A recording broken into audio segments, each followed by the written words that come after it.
Hi friends, ஒரு morning routine. அதுவும் பிள்ளைங்களாம் ஸ்கூலுக்கு அனுப்புனதுக்கப்புறம் எப்படி இருக்குன்றது பார்க்கலாமா? மறுநாள் நான் என்ன குழம்பு வைக்க போறேன்னு முதல் நாள் நைட்டே ஃபிக்ஸ் பண்ணிடுவேன். இல்லைனா கிச்சனில் நின்று சும்மாவே அரை மணி நேரம் யோசிப்பேன் என்ன குழம்பு வைக்கணும்னு. வாரத்துக்கு தேவையான மொத்த வெஜிடபிள்ஸ் நான்வெஜ் வாங்கி வச்சிட்டோம்னா இன்னும் ப்ரெஷராக இருக்கும். எது எப்பப்போ செய்யறது, எந்த காம்பினேஷன் கூட செய்யறதுன்னு பயங்கர குழப்பமா இருக்கும். முன்னாடிலாம் மீன் குழம்பு வச்சா மீனை பொரிக்கிறது தான் காம்பினேஷனாக இருக்கும். இப்பெல்லாம் பொரிக்கிறதே கிடையாது. வீட்டில் இருக்க அத்தனை பேர் பொரிச்சு மீனை சாப்பிட்டு குழம்பு மீன் அப்படியே அனாமத்தா கிடக்குது சட்டிக்குள்ள. அடுத்த ஒரு மாசத்துக்கு மீனை பற்றி நினைப்பேன் அப்படின்ற அளவுக்கு வீட்டில் இருக்க அத்தனை பேர் நம்மள மட்டும் பழசு சாப்பிட வைப்பாங்க. எங்க வீட்டில் கண்டிப்பா என்ன நான்வெஜ் இருந்தாலும் ஒரு பொரியல் மஸ்ட் இருக்கும். ஒரு காய் பொரியல் கூட்டா இருந்தாலும் பரவாயில்ல, பல காய் பொரியல் கூட்டா இருந்தாலும் பரவாயில்ல, ஏதாவது ஒன்று வச்சு விட்டுறது.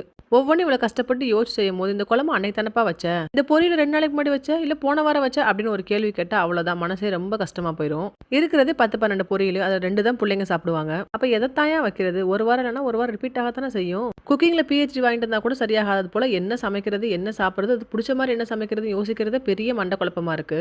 உங்க கிட்ஸுக்கு எப்படி மீன் குழம்பு சாப்பிட வைக்கிறீங்க, என்ன பொரியல் கொடுக்குறீங்கன்றது